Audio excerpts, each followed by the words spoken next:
everyone, I'm Rachel Tessman from StampYourArtOut.com. I'm an independent Stampin' Up! Demonstrator from Andover, Minnesota in the US. And today I'd like to share with you some outside-the-box ideas that I created with the contents of the December 2020 Paper Pumpkin Kit from Stampin' Up! Titled Beary Comforting. These monthly kits come straight to my mailbox each month and contain everything that I need to make fun, creative paper crafting cards and projects. This month's kit contains supplies for making 12 full-size cards, 3 of 4 different kinds. I also received 2 items that I can use over and over again, even after the consumables from this kit are used up. This mini ink pad in the color Rich Razzleberry and this exclusive stamp set. Each kit also includes a publication with directions, tips, photos, details about the kit, and a link to a how-to video to help guide me in assembling. A clear block, which was included free with my first kit for mounting and using my stamps, and my scissors are the only extra supplies that I really need to provide. Paper pumpkin kits are just $22 plus tax per month in the US. Shipping is included. You control which months you get your kits, and there's no commitment or obligation. These kits are produced through Stampin' Up!, so the colors, images, and supplies always coordinate with many other Stampin' Up! Products. I'll be using some of these as I share my alternate projects. You can find the items I use listed below and linked to my online store. You can also look below for links to learning more about paper pumpkin kits, starting your subscription through me so I can spoil you with extra exclusive ideas, gifts, and prizes, joining my Paper Pumpkin fan club on Facebook where you can see even more alternate project ideas shared daily. And if you're watching my video on YouTube, a link to my website where I've shared photos of the projects that I'm going to share with you today. As I create, you'll notice that I substitute that mini ink pad and clear block for this larger version of the ink pad and some ergonomic blocks. You won't need these, of course, but they're available products from Stampin' Up! And they're a bit easier to use while I demonstrate in my video. Your kit also comes with adhesive, but you'll see me using additional ones, such as my seal adhesive, for ease in demonstrating. I'm excited to create with you, so let's get started. For my first project, I'm going to make a simple box, and I wanted to give some instruction for creating different sizes, basically, with this same box idea in mind. What you'll want to do is take your card base and cut it into 2 pieces along that score line. Now we should have 2 equal size pieces, and you can double check, make sure that the sizes are pretty darn equal. Then what you're going to do is you're going to trim the base just slightly smaller. We're going to cut off about a 1/16 of an inch so that we have 4 3/16 by 5, and what would that be? That would be 7/16. So a 1/16 of an inch under the 5.5 inch mark and a 1/16 of an inch under the 4 1/4 inch mark. So now as we layer these on top of each other, you can see that the edges of the more decorative half are showing through just slightly on all 4 sides there. And you only want to cut off a 1/16 of an inch from the base piece. This is going to be the base of our box. Whatever we score along all 4 sides on this box is the same that we're going to score on all 4 sides of this box. But because this one's a little bit larger, it's going to fit over the top of our base. So if I wanted my box to have score lines that were 1 inch wide all the way around, that would give me a box that was about almost 2 1/4 inches wide in this direction by, that would be what? 3.5 inches in this direction, okay? If I wanted my box to be a little bit wider, then it has to be a little bit narrower. Now, of course, I can take the same concept and apply it to 2 other pieces that are larger than this. So I could take 2 8.5 by 11 sheets of cardstock. I could cut one just a 1/16 of an inch shorter on each side and do this same idea. So that would give me even more leeway on the size of my box. I could score 2 inches in all the way around. I could score 1 inch in all the way around. So, you know, basically you just want to keep the same amount that you're scoring on all four sides of the base and all four sides of the top. I am going to go with 5/8 of an inch. I don't know why I picked that number. I just did. Let's go with 5/8 of an inch. So we're going to score 5/8 of an inch all the way around. I'm using the measurement on this side of my trimmer. I just find it's easier. Once I'm under like the around or under the 1 inch mark, I like coming in this way instead of this way.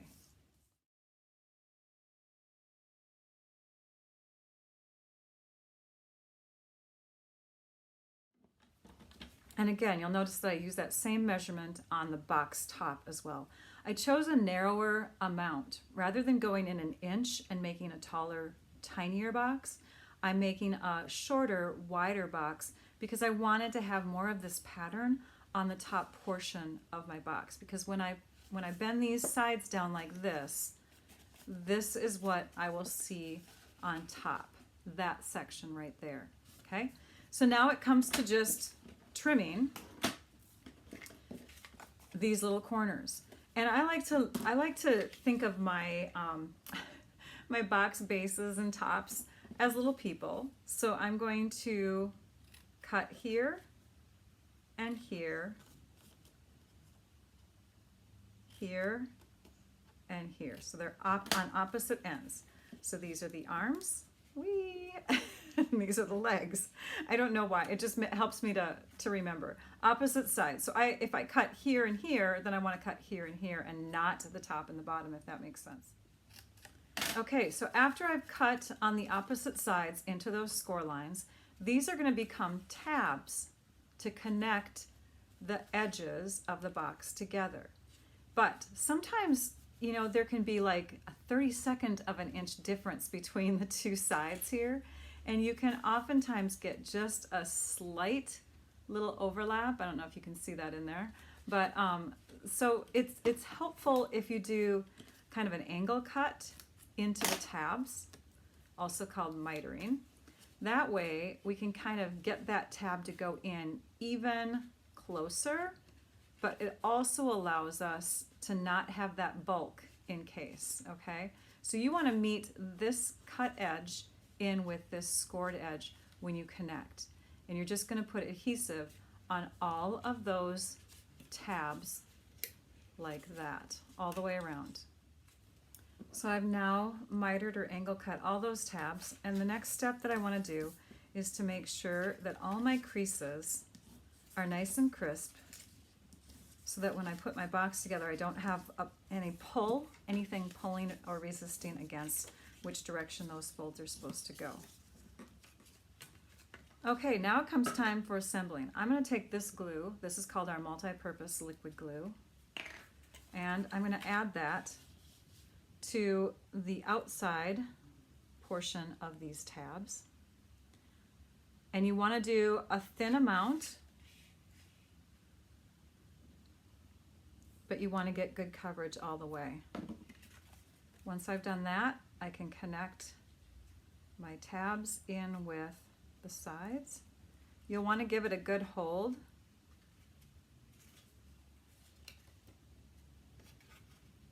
Because until they kind of bond, they pull apart from each other.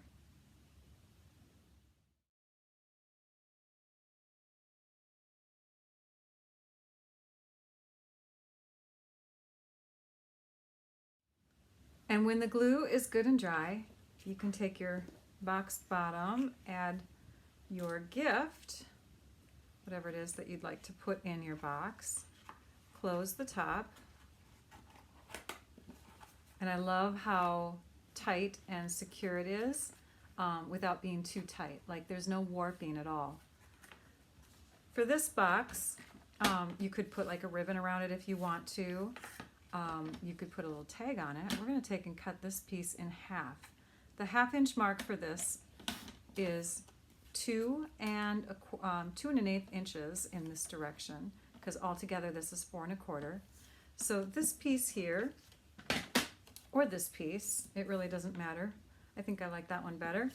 We're going to take and add to the top of our box, but we're also going to put a little sentiment on the top of our box. I like the saying, "You are on my mind." So we'll ink that up with the ink color that comes in the kit. I, of course, am using my larger ink pad like I mentioned before. We'll stamp that in the center. I love clear photopolymer stamps because you can see right through them. You know exactly where you're placing that stamp image. This piece I think will add straight with some seal adhesive. And I like that it's going to be a little off center because we want those gold accent pieces to kind of be wrapping around our sentiment. And then this one, I like the idea of taking the glue dots that come, or I'm sorry, the dimensionals that come in the kit, adding one to each corner. And boy, do you get a lot of dimensionals in this kit. Peeling off the release paper and adding that to the top. And let's see here. Kind of pick and choose, which I like it better this way.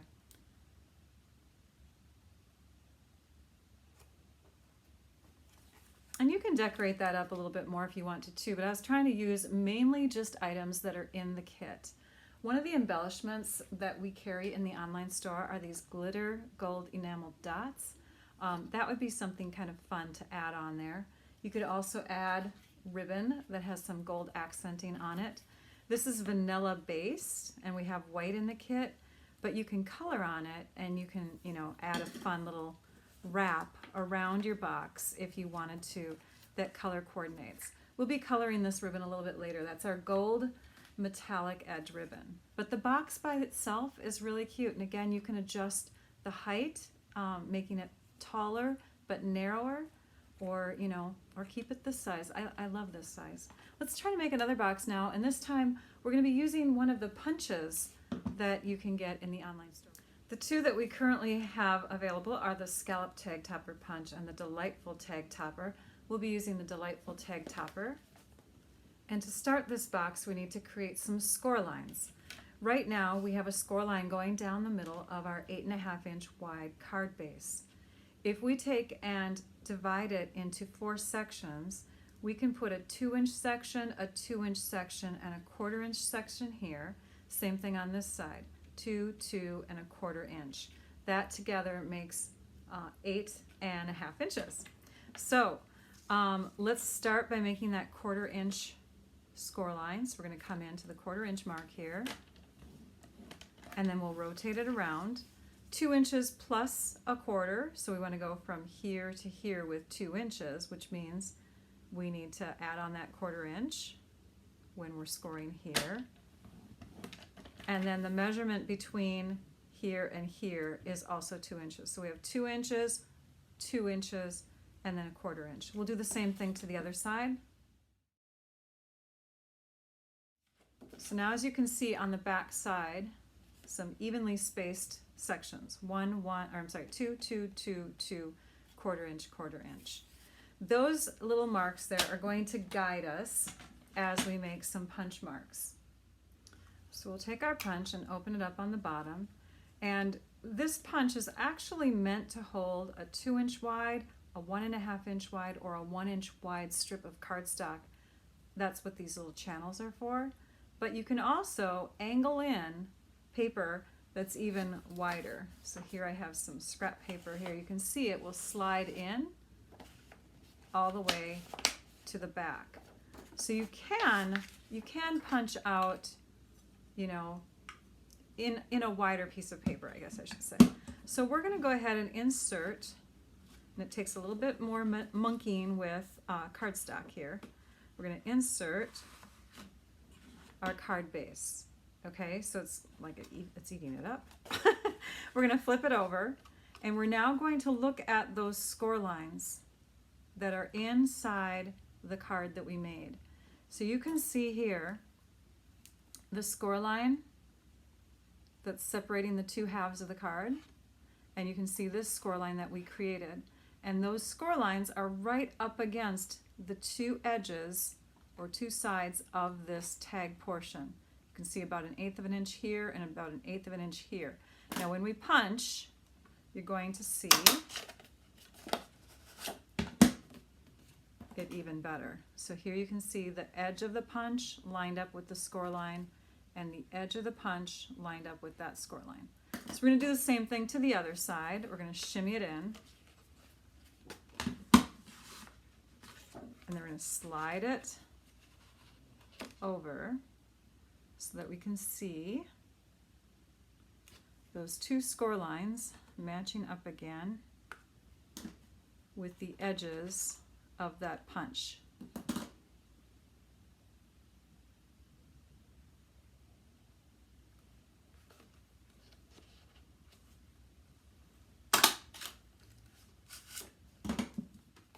So that's what it should look like right now.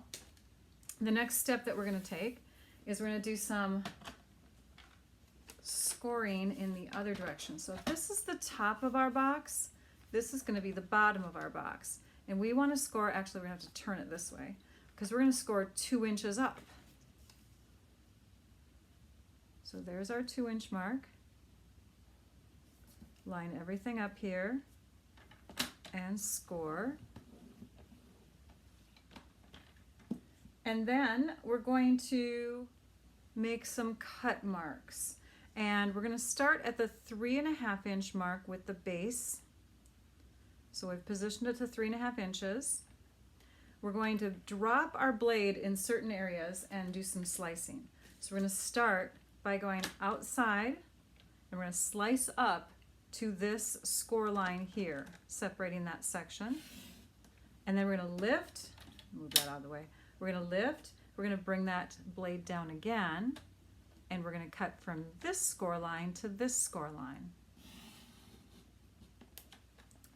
Then on the 1 inch mark, so that's here, we're going to do some more slicing.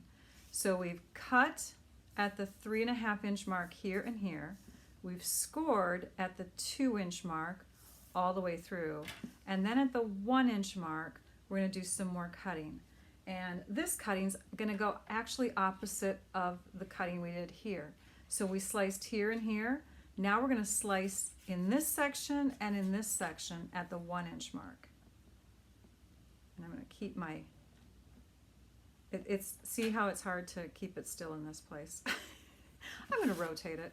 Sorry, you're just going to have to picture where those cuts are. So here's a cut and here's a cut. We're going to bring it to the 1 inch mark here, much easier to hold when it's over here. And so we're going to slice here and here, okay? So we might as well just go right in like that. So there's one cut, see how it's opposite of the section? And then we're going to bring it down again and cut in here. All right, now it's time to get our paper snips, our scissors out, and we're going to cut up 2 score lines. So let's start by, this is the top of the box, we're going to cut along this score line to here and along this score line to here, to those cut marks. And we're going to remove that section. We're going to do the same thing here.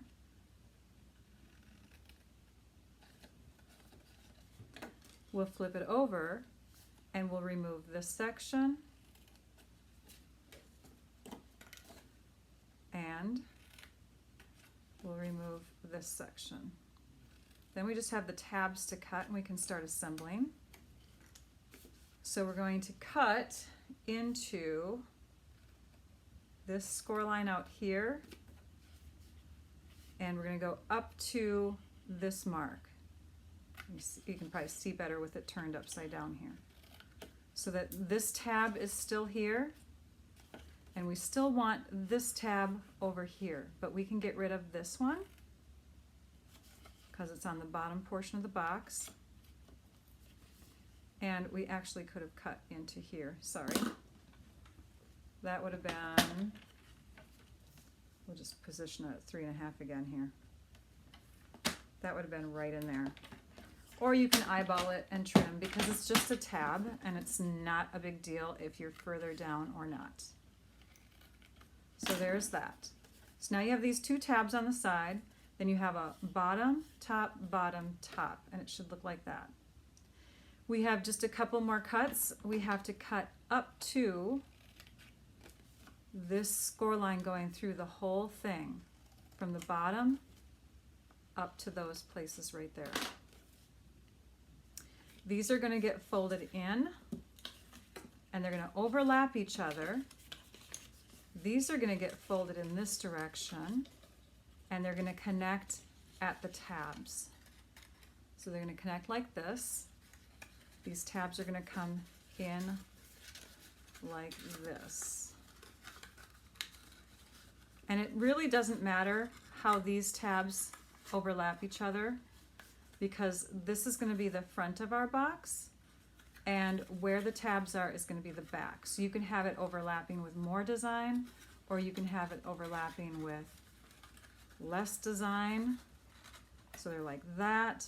Or if you really, really don't like that overlap look, you can trim one of the tabs off and have it connect underneath. But this just gives you more connection opportunity if that's what you need. And I say if that's what you need because the kind of tape or adhesive that you might use might be a little bit wider. This is just a little beyond the 1/4 inch mark. It's a 1/4 inch wide, but when you're putting it in a space like this, you can see that there's a little bit of gappage there. I'm going to show you a trick if you don't want to have that much connection point with this kind of adhesive. So we're going to go ahead and take off either tab. We'll just take this one off.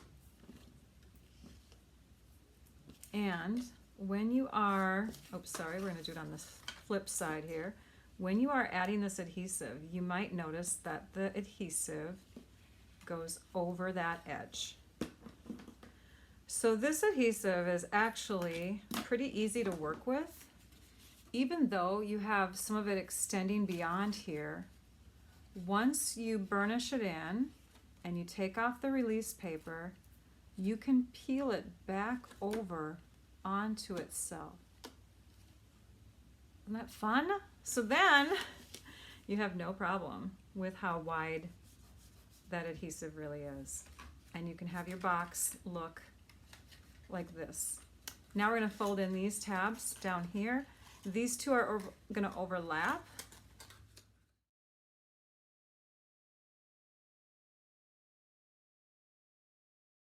Okay, then we've got this fun ribbon that I mentioned before. You can just weave it through the holes.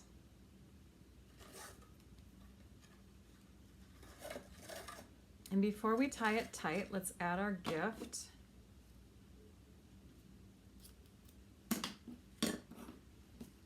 So we've got some fun Ghirardelli chocolates that fit just perfectly into a 2-inch space.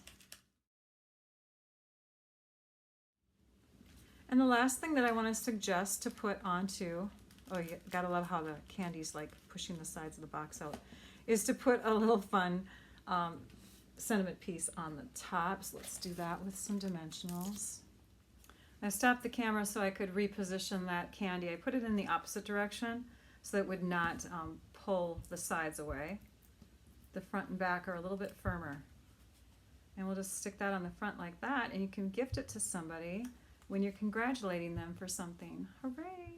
So there we go. 2 fun boxes. Now I have some cards to show you.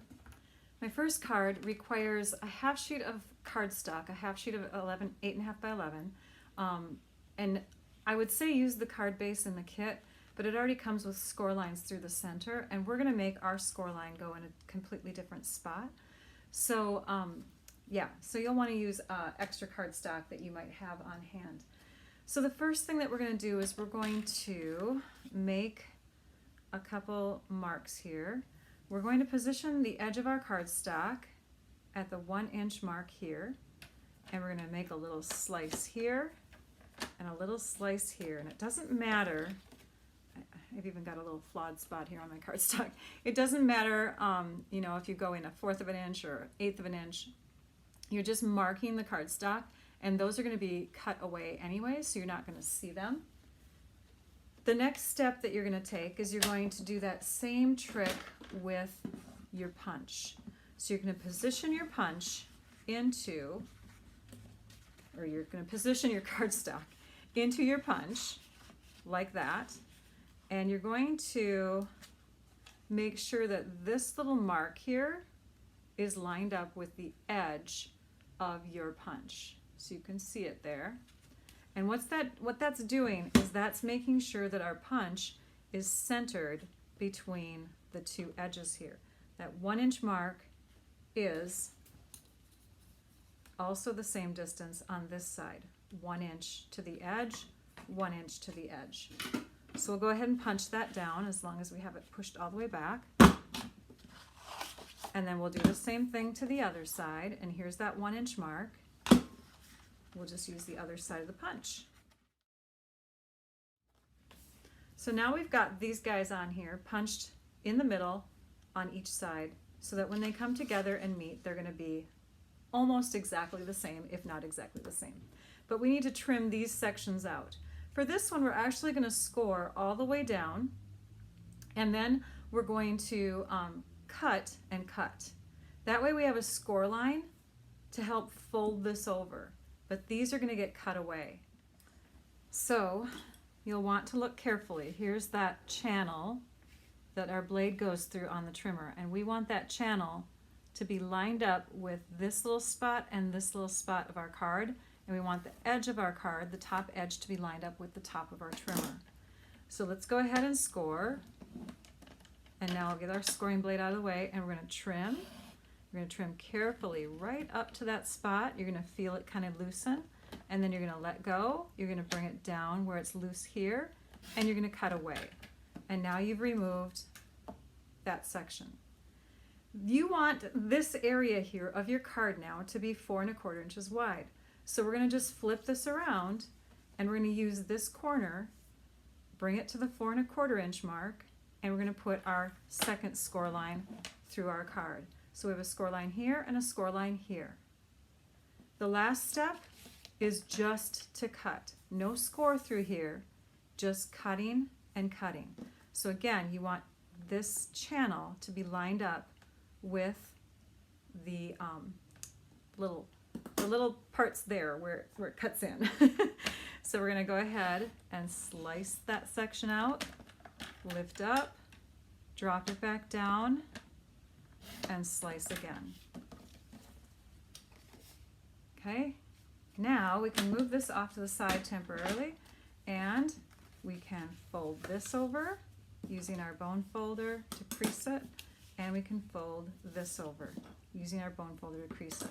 Now you might ask why they're not perfectly lined up, and that is because when we punched, there was a slight gap from the top of our cardstock to where the top of the punch goes. You can see it right in there. It's about, I don't know, about a little less than 1/8 of an inch. So you're going to have that gappage between these two, but you can see that they're lined up pretty well, and we're going to tie those together to close the card shut. This is the inside, this is the outside. We want to decorate the outside, and we want to decorate the inside. So we're going to bring in this card base here, the one we used last time on our box, and we want it to fit inside here. Right now it's the same height of our card, so we're going to trim off 1/4 inch all the way across, and then we're going to trim out this piece here, which is nice and light, so it'll be great for the inside of a card. So we're going to trim it to 5 1/4 inches tall by 4 inches in. That will go in this section, and in fact I've already done that with another piece, so you can see where I trimmed 1/4 inch all the way across and then 4 inches in to get this panel. And then with the remaining piece here, we're going to cut 2 sections like this, and these sections are 2 1/8 inches wide each, because they fit right in this spot. Where's my other one? My desk is getting messy. So here's my other one, and this will go on the outside. And you can see all of those sections now have 1/4 inch, an 1/8 of an inch border all the way around with the rich raspberry cardstock. So that was the base color. Sorry if I forgot to mention that. Rich raspberry is the base color that I used here because it coordinates with, of course, the color that's in this paper. That will allow me to save this for something else. All right.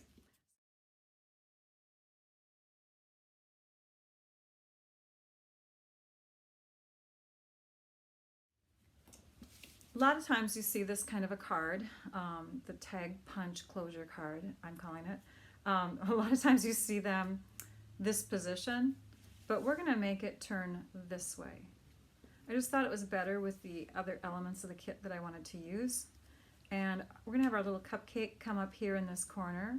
We're gonna have it stand out a little bit more by putting it on a dimensional and by having this white piece that's gold bordered in this area here. Before we put this on, we're gonna bring in, I love this stamp image that comes in the kit. So we're gonna stamp these. They look like they could be leaves. I don't know, they're just kind of fun bursts. We're gonna stamp them onto this piece here. Oh, look at that. There we go. Let's see if we can line it back up again. And if we can't, then we'll just use another label.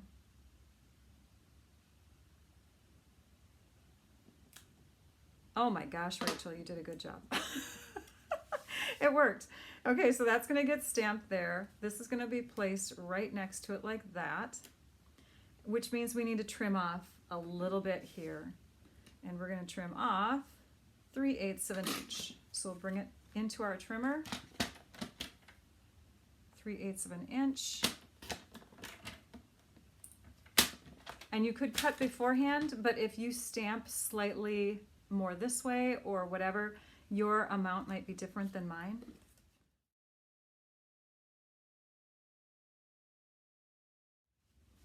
Okay, and then we're going to take the same stamp image and we're going to stamp it down here in this little corner. And I'm keeping my tabs closed because I want to make sure I'm kind of using that angle to my advantage. So there we have our fun design on the outside, and it carries through to the inside of the card. The last thing that we'll need is a little sentiment here, and then our ribbon and gold glitter enamel dots. So we could pick from any three of those sentiments that are on our stamp sheet here. We have the Get Well Soon, Hooray, You Are On My Mind. And because this one has more of a festive look, like for a birthday or something, I thought we should make it into a birthday hooray kind of card. So you could put hooray and then write happy birthday to blah, blah, blah but make sure that when you are writing that you keep all of your correspondence in the top half. That way when the card is closed, you won't see that. Let's bring our ribbon in.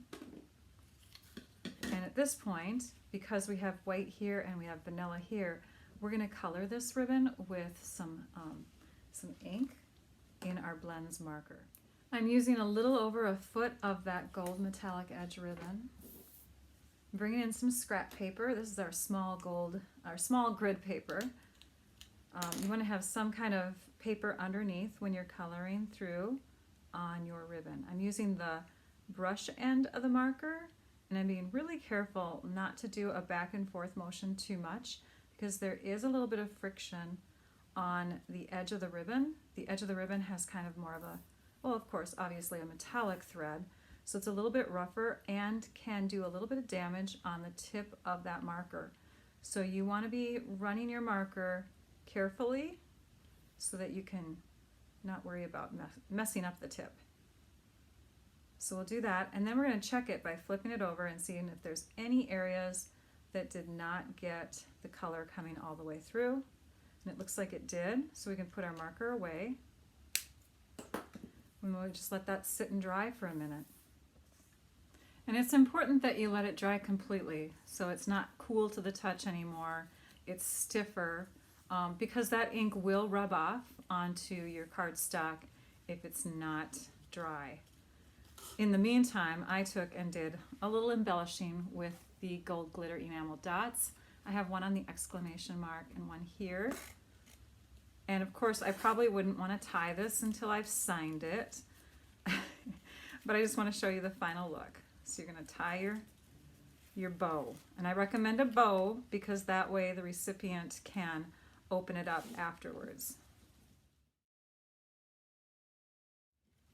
Also, I wouldn't trim off too much excess because then they are able to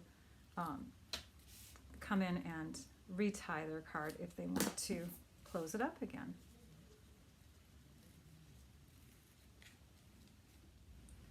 I made another version of this card, but this time instead of using the delightful tag topper punch, I use the scallop tag topper punch. I also use the smoky slate, the dark smoky slate blends marker, basic gray ink pad, and of course colored my ribbon with that, which is kind of fun. I rarely use like a gray with a gold, but that's really quite striking. I usually use it with silver. And so here's the inside of the card. This tag topper punch made this section a little bit wider, so you can see I had to include 1/4 of an inch from the other half of the card. This is the flip side of the card, so you can see. So I flipped it over to the white side, but then that left me 1/4 of an inch before the score line appeared, and so I kept that in there and just made sure that this piece and this piece were each 2 1/4 instead of 2 1/8 inch wide. So there's the front. He's holding a little thing of flowers, as you can see there. I love that you can tuck flowers underneath his arm. He's up on dimensionals, so the dimensionals are holding the adhesive in there. So really, these were just the only extra things that I needed to make this card. So we'll close that. This one's closing the way that you'll see most of these cards out there on the internet.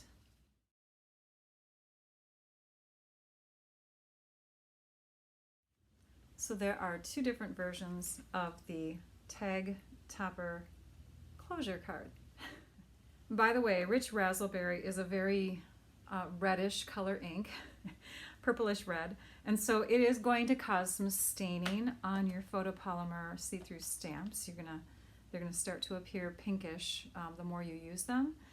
It does help to clean them off sooner than later, but photopolymer stamps are very porous, and they have these microscopic little holes in them that absorb some of the ink. So you'll want to just keep that in the back of your mind when you're working with that kind of stamp. You can stamp them with Versamark ink first. Some people claim that helps to prevent some of the staining. I haven't found it to be a huge difference, so I don't do that.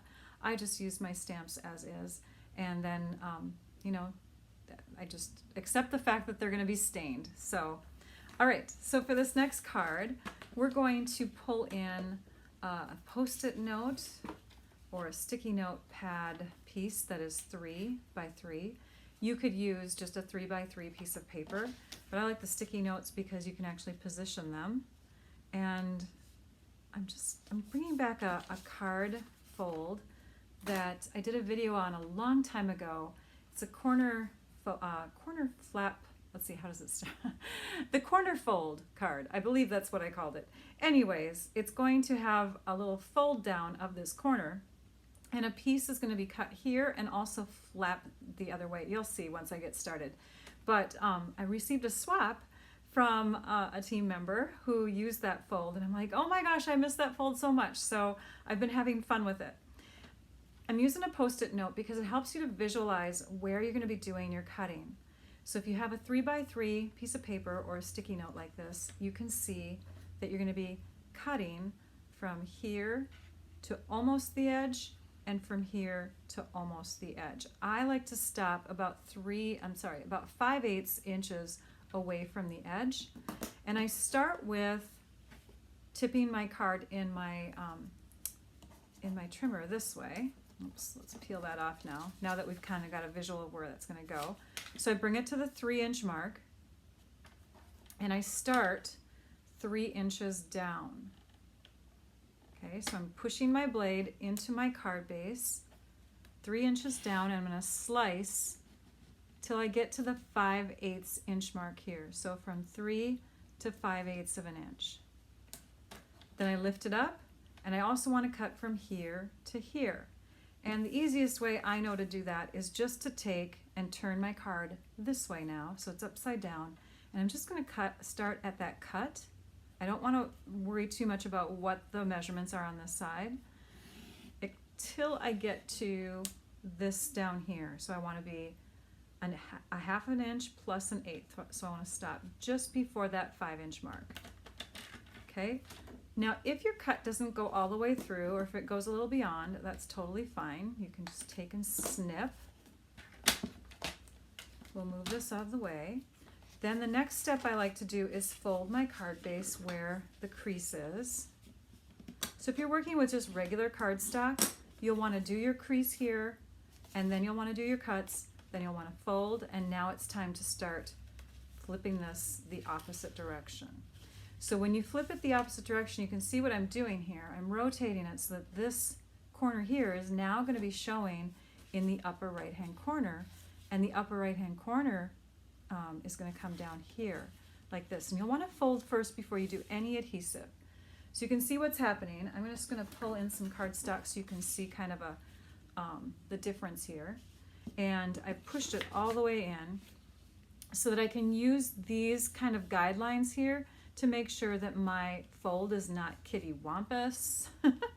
It's going, this score or this cut here is going parallel to this cut, or the top of the card I should say, is now going parallel to the side of the card. And I'm just going to kind of manipulate it until those areas are where I want them, and then use my bone folder to give those a good crease.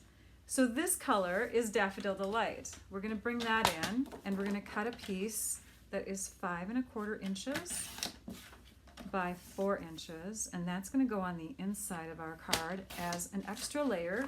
You don't have to have this extra layer, but I think it helps for this to stand out more if we have a layer in there. So we're going to go ahead and add that now.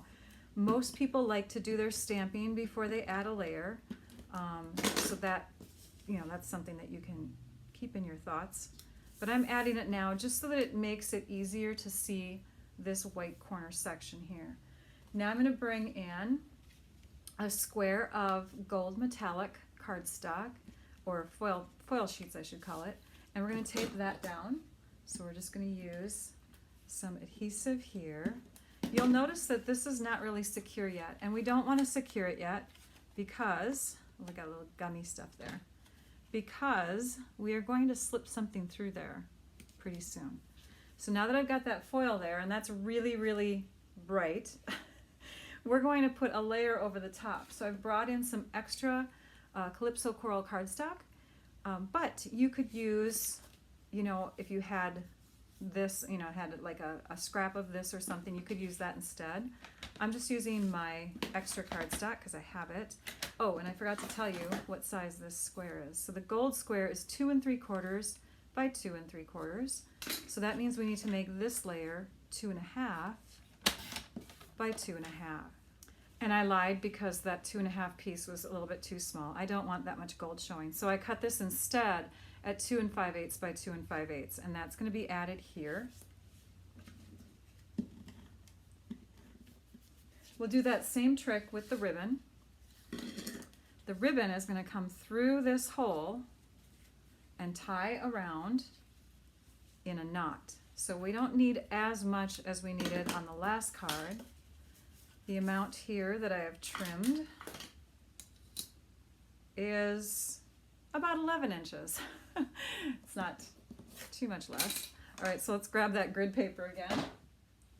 And this time I colored my ribbon with the dark Calypso Coral color. So we're going to weave that through now that it's colored and dry. And we're actually going to have the bow show up, or the knot I should say, show up on the inside of the card. You can see how the gold design here is showing there too. That's kind of fun. So tie a knot here.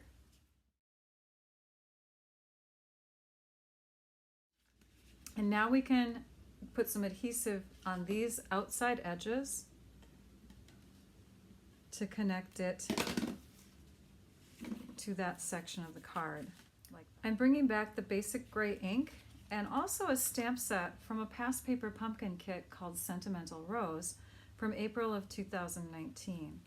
So that's the joy. It's a real big bonus for having a paper pumpkin subscription, is that I've got a stamp set each month that I can use over and over again. So here we go. Oh, I didn't want Happy Mother's Day. I wanted the birthday one. So I'm going to pull out that happy birthday image, mount it onto a block, open up my gray pad, Now if I was going to do any stamping here, I would want to do so before I added the ribbon, just so you know. So we'll ink that up and stamp that on the inside of the card, making sure that it's not going to be shown. We don't want any image on the outside edges here.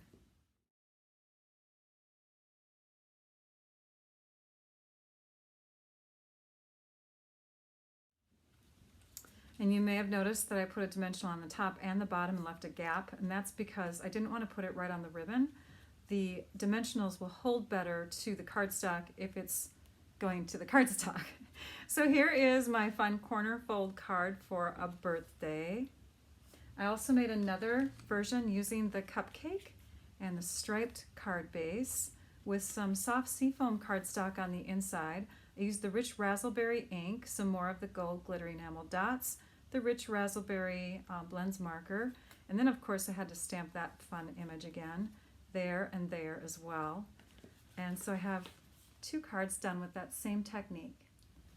My last idea is just kind of a fun little project. I know that little girls would love this kind of project. You could even make that with them. I'm going to show you how to make a fan, and I'm sure a lot of you know how to do a fan where you just do kind of zigzags back and forth. But I'm going to give you some tips to make it as precise as possible. So when you are scoring, you want to continue to score in the same direction, a quarter of an inch, you know, just keep adding a quarter of an inch difference between each of the score lines. This cardstock is 4 1/4 inches from here to this score line, so you are going to eventually go over the top of this score line with one of your continuing scores. And you're going to score this. Before you score this though, this fan could either look half and half, or you could have this fun decorative gold foil beautiful design here in the middle of your fan. And if you want that, you want to cut off 2 1/4 inches from this edge. That will leave you with a 2-inch piece here and 2 1/4 inches, which can be attached at this side with that extra quarter of an inch. So you're scoring, you're taking your trimmer and just your scoring blade, and you're going to start here at that 1/4 inch mark, and you're going to press, and you're going to press back and forth really, really hard. Then you're going to move it to the 1/2 inch mark, and every time you go to a mark, you're going to land right on that mark exactly. Then your fan won't kind of be lopsided. Okay, then you score again really hard, press really hard. And I'm not making creases because I've already done this on another piece here. I'm just giving you some tips here. So again, crease really hard, back and forth. Don't just put one crease in there. You want to go back and forth really hard because you want these crisp creases to benefit you.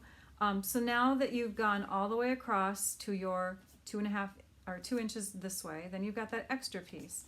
You're going to insert that extra piece in there and do the same scores. Then you're going to fold back and forth on those pieces. And I recommend doing one direction first. So I'm going to score, I'm going to fold, and then I'm going to fold. Oh, so I skipped one. Sorry, this is a folded one already. But so I'm going to crease here, and then I'm going to skip that crease, and I'm going to move to the next one, and I'm going to crease. And I'm going to skip the next one, and I'm going to crease. Every time that I'm creasing, I am emphasizing that crease with the bone folder. And then the last one, I'm going to crease. And then I'm going to move in the other direction. And I'm going to do the next fold. Because if you're trying to build up back and forth initially, it's going to get real bulky and hard to handle. So you want to just go in one direction. Keep going in that one direction until you've got your zigzag creases, and then you can come in and you can start bunching them together,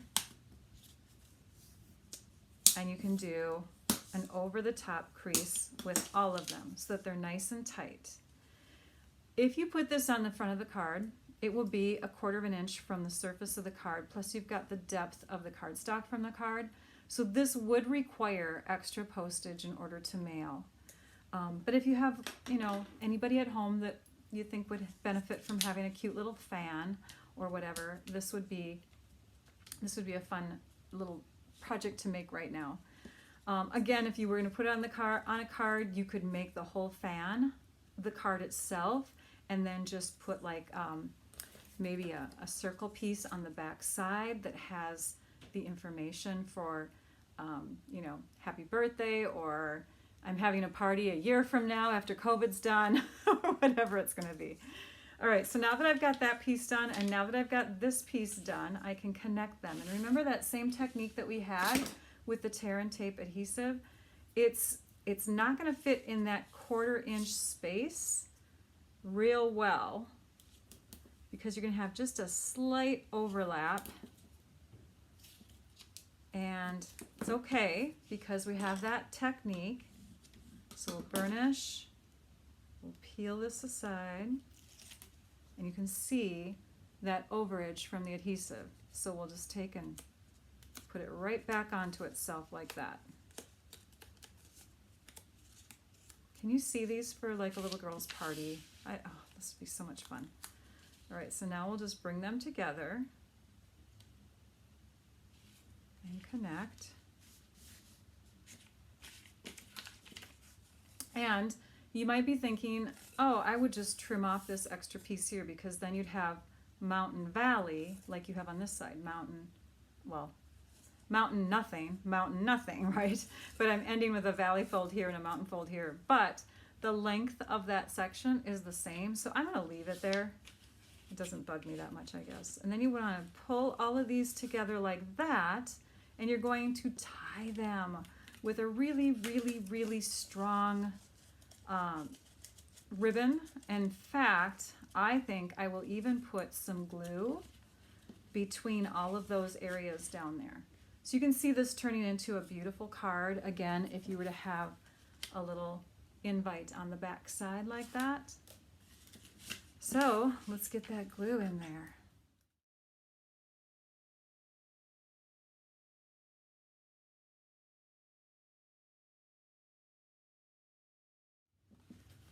To give it some more reinforcement, I brought in these little tiny rubber bands. I just wrapped one around. That kind of helped to hold that glue. You could also use like thin wire or something. And then of course the extra reinforcement from the ribbon is going to help too. So I colored a piece of that ribbon with our black, our dark black blends marker. And this looks so beautiful to me. Reminds me of something that you would pull out for Chinese New Year. I know this isn't red, but it's on the reddish tone. So I'm just going to work with that ribbon a little bit, give it a trim with my ribbon scissors here. Could also tie a bow there instead. Isn't that pretty? Now that you've watched my video, I hope you can see that there is so much more to these kits than meets the eye. With just a few extra supplies and some imagination, you can go beyond and make so much more with these super affordable kits. I hope you gained some inspiration from what I've shared. Thanks for watching. It builds creativity to think outside the box. Be sure to subscribe to my YouTube channel so that you can catch more paper pumpkin videos that I've shared using past kits and more that I'll share with future kits. Also, be sure to visit my website at stampyourartout.com so you can see close-up photos of these projects, see photos of other paper pumpkin kit ideas in future and past posts, and see many other great ideas that I share using Stampin' Up! Products. You'll find my direct website link in my description below. And if you want to get spoiled with extra goodies, gifts, prizes, and extra exclusive paper pumpkin project ideas, remember to get your subscription started with me as your demonstrator using the link below. In fact, starting with this month's kit, my subscribers will receive a set of 6 exclusive tutorial videos, 1 from me and 5 others from some very creative demonstrators in our PPX crew team. I hope you enjoyed this video tutorial. Now I'd like you all to go and stamp your art out. Bye-bye.